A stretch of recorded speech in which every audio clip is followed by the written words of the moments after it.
গতকালকে আমরা প্রত্যেক দিনের মতোই যে ট্রেনগুলো যায় এবং সবসময় আমরা চেকিং করি। তো সেই সুবাদে কালকেও আমরা আরপিএফ, জিআরপিএফ এবং আমাদের যে অন্যান্য গোয়েন্দা বিভাগ আছে আমরা সবাই চেকিং করছিলাম।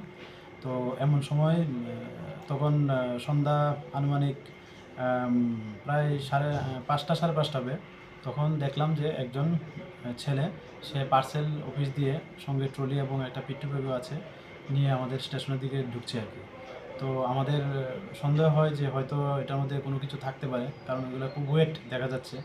তারপর যথারীতি তাকে আমরা আটক করে জিজ্ঞাসাবাদ করতেই সে বলল যে হ্যাঁ, সে এগুলোর মধ্যে গাঁজা আছে এবং সে এগুলি রাজস্থানে নিয়ে যাবে, কারণ তার বাড়ি রাজস্থানে।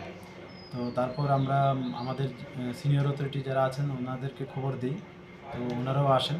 তারপর আমরা এগুলি আমাদের পার্সেল অফিসে ওয়েট করে দেখি যে এখানে গাঁজা আছে টোটাল 25 কেজি।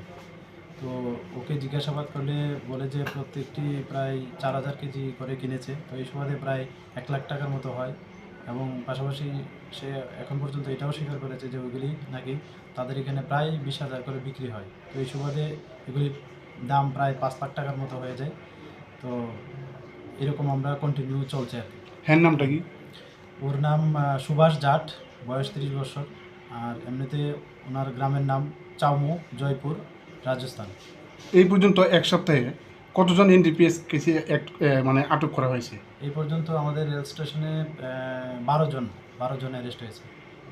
আজকে কি ওকে আদালতে তোলা হবে? হ্যাঁ, আজকে মহামান্য আদালতে ওকে প্রেরণ করা হবে পুলিশ রিমান্ড চেয়ে।